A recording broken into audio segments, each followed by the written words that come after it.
welcome to another episode of your favorite energy podcast, Talking Words. My name is Azine, and with me is Olariwaju. On today's episode, we'll be talking about solar panels, also called PVs. So, what are solar panels, and just enlighten us about it. All right. So to explain solar panels, I don't want to sound very technical, but let me see how best I can explain it in simple English. So solar panels are those black or whatever, or grayish or bluish gray kind of glass covered things. It's your roofs and everywhere. Its job is to convert sunlight to electrical energy. Okay, then with this technical, when sun shines on the panel, there's something called P and N junctions or something. No sun actually has energy in it. So it's more like it comes with the force and knocks off electrons, and those electrons blow through cables. I don't go more technical than that. That's solar panels. PV is photovoltaic cell. So that's PV, that's why that changes the word. And solar panels have also evolved over the years. And the evolution includes things, improvements like improvement in sizes, improvement in capacity, and improvement in quality, efficiency. So quality is different from efficiency. So those are two different things. So then pick them one after the other. When talking about improvements in size, let's say before now, a solar panel as big as this table might just be 20 watts. This same table might not be able to hold maybe 100 watts because there's an improvement in the dimension, right? Now, the second thing is about quality. Why I said quality is different from efficiency is the fact that for quality, you can have a solar panel that's very efficient, meaning that it delivers almost, if not more, than the labeled capacity. So it's efficient, but the production quality is poor, meaning that while trying to lift it up a roof or something, it can just snap and break.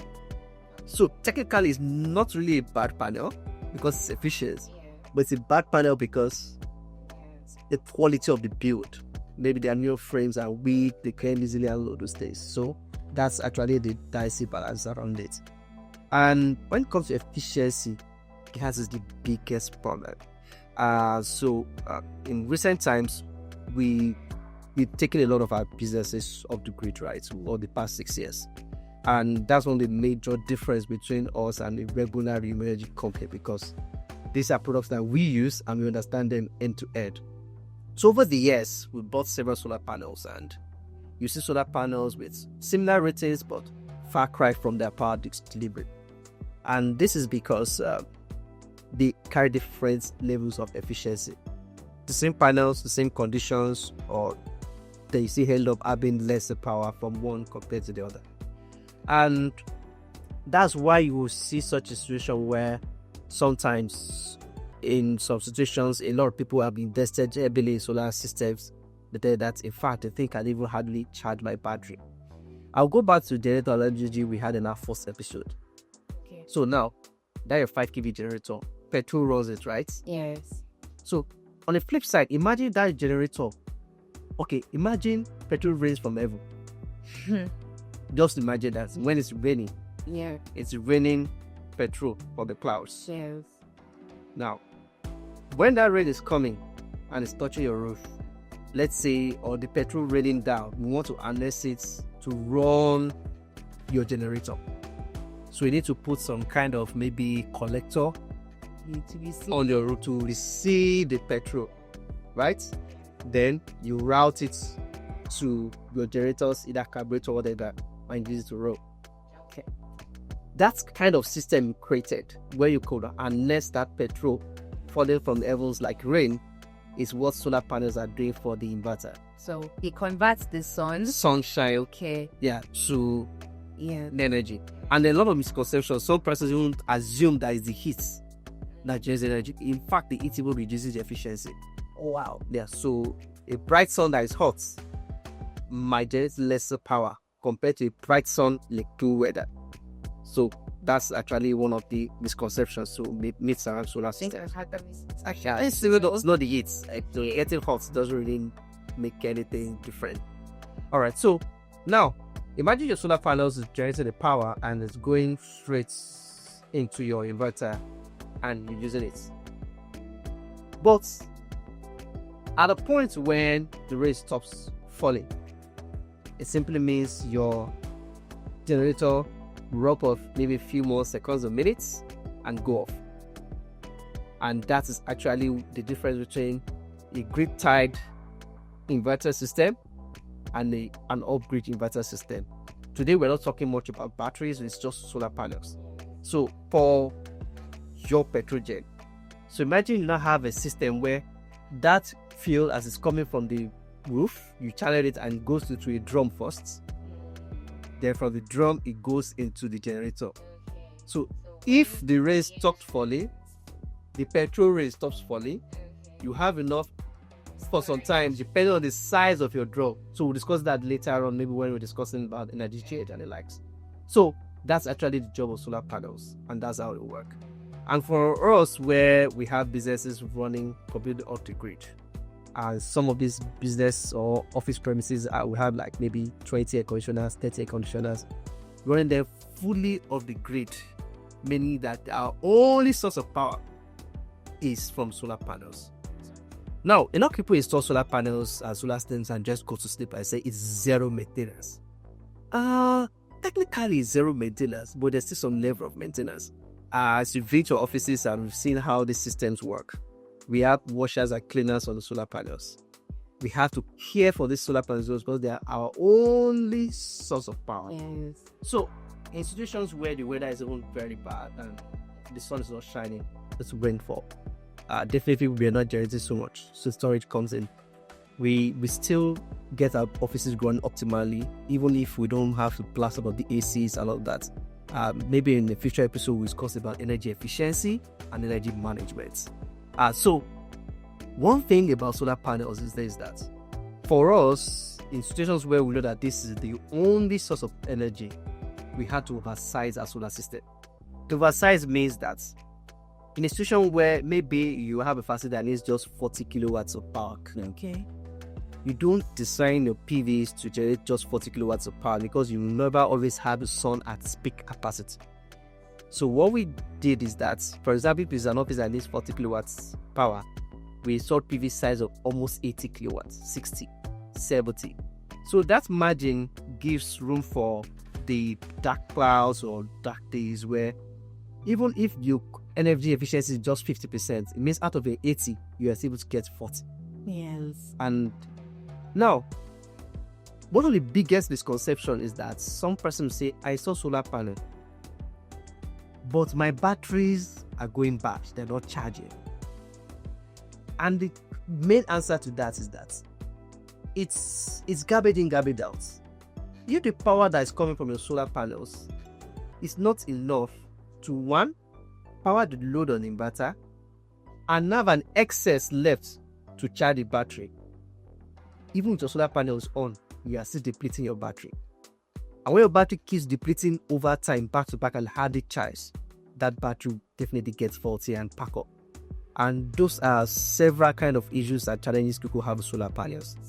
And especially that efficiency one, it's something that nobody should joke with. In my experience, most times solar panels, technically, most of them are not designed to give you 100% of the rating on that. But I've actually tested a particular solar panel before. That was a shocking one. I won't mention the brand. It's a 585 watt solar panel. I tested under the sun myself with a PV tester, and this solar panel was generating 635 watts.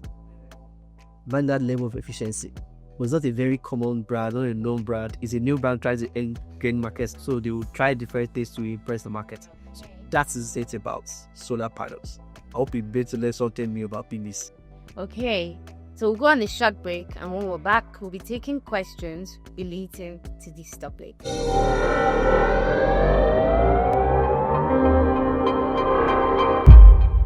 Welcome back to Talking Words. It's time for our Q&A section. Now, we all know that it's been raining. We all know how the rainy season in Lagos can be, and other places. So, how how does it survive in rainy season? How are supposed to survive? How are the panels surviving in a rainy season? And also, somebody says that now when you buy this panel, and this one is more expensive than this one. And they are the same words. Yeah, it's the same white. What? Why? Why is this panel more expensive than this panel here? What is it? So your two questions are very, very relatable. They are linked together. All right. So for rainy season, I told you that the offices run round the clock. So either sunshine or rain, they has to provide enough power. And so that doesn't negate having enough storage for when you have a save for a rainy day. That's actually a solar system for you. You save for the rainy day. But when you talk about pricing, efficiency would affect the prices. Not just efficiency. Sometimes brand name can make one solar panel more expensive than the other brand name. But apart from brand name, the level of efficiency, that's why someone will say, oh, I got this particular solar panel. The same wattage, one person gave for 100,000, another person gave me for 150,000. This is ridiculous. Are you trying to rip me off? And that's even not as interesting as somebody telling you that the same brand you're quoting for, the same wattage you're quoting for, how come yours is 150,000 naira and the one I want to buy from one popular electrical market in Lagos, I won't mention the markets, that this one is 100,000. What's going on? You see, as the technology evolves and becomes mainstream, one of the major challenges that will start happening is adulteration. So you will have a brand, and once that brand is becoming mainstream and a known brand, a lot of persons want to imitate those brands. Nigeria. So for example, now there are some persons that sell solar panels, usually unbranded, and they wait for you to come with your request. If you say, I want this one that starts with J, say, wait, how many pieces? 100. Don't worry, my brother. They'll go inside, have stickers ready, pam, and bring us 100 pieces of that brand. You mean they don't have it? They better have it. No, not even that. It's a generic solar panel, but they have stickers that represent that brand you're asking for, and they put it on the solar panels and sell to you. And that's why you now complain and say that it was not generating, so it is what your money got that you got. So, and that's actually my answer. So anybody installing solar panels that wants to use it for a long run to make sure that the efficiency is high. In fact, I said it earlier that the generates power from sunlight. Solar panels with even higher efficiency does not really need sunlight. Some solar panels, even if you shine a floodlight on solar panel, it generates power. So it's actually light, not necessarily sunlight. Source of light here. So that means even when it rains, it can sell. So usually, in rainy season, one of the beautiful part of rainy season is that most times rainy season is where you have the highest efficiency for solar panel. People would disagree that right now is it not dry season? Yeah. So to explain it technically, during the dry season, the weather is dry, rain is not in the cloud, so you have a lot of dust. That's why we live in a dusty area. And dust can reduce the efficiency of solar panels to as much as 50 to 60%. That's why you maintain your solar Yes, panel. so that's why that frequent cleaning is required, and you have to do more cleaning during the dry season to really get the best value, which most people don't have the time for. So during the dry season, most solar panels are not generating to the best of capacity. But rain season is beautiful because rain falls overnight most times. It has washed, not perfectly, but has cleaned solar panels to some extent, exposing the cells properly to sunshine. And by the time the sun hits at 12 noon, it's generating its maximum efficiency and giving it a lot of power. And that is the beautiful thing about solar panels and the proper maintenance with good efficiency. So you heard about the house that got burnt with the panels. So the shop, Yes, that got burnt. Yeah. Yes. I'm sure the owner has said, "This is my village people attacking me." So what can we say about that? I mean, imagine installing panels on your roof and then fire. Yes. Okay, so about the fire incidents, I think a lot of you forwarded that video to me. Some person called our office that, can you come and move the panels from my roof to the garage, from my roof to the car park, from my roof to the fence? Different opinions around that. But what people don't even notice is that the person that published the video actually published an apology and clarification on it, but the negative video separated faster. Yeah, so solar panels, most times, some of them are even high voltage systems and they carry power, and anytime there's electricity, they can fire. It's possible. But when I analyzed that video very well and I saw the kind of fire and how it was burning, Yeah. I'm not a fire expert, but there are dark base clouds there. That shows there's a flammable content. A propellant was in that fire. That's not just a fire from solar. So think about it. Let's even say that ideally people should use good quality wires. They should have quality solar panels to avoid this. And most solar panels will have QCs in them that will cut a event or any power surge and Catch increase spark. a flame behind this. That even when it cuts, it just disconnects just to prevent fire. A properly built solar panel. But let's just say it's bad solar panel, bad wiring. Everything is bad, right? And there's a fire. Most times, this is a solar panel. It's made of glass and some acrylic materials. And the next thing is a roof, which is aluminium. So what's the flammable content there that could have made the fire that large? Most times when most of these wires are burned, they just burn with a white smoke and just burn that way. Until they mix something that propels the fire along the path. So that particular fire incident was Maybe it's Try done not from from- that market. not from the solar panel. So there must have been something. So the fire must have started from inside the store and escaped to the roof, not from the solar panel. That's my conclusion about that. And we also see situations where even roofs caving from solar panels installed.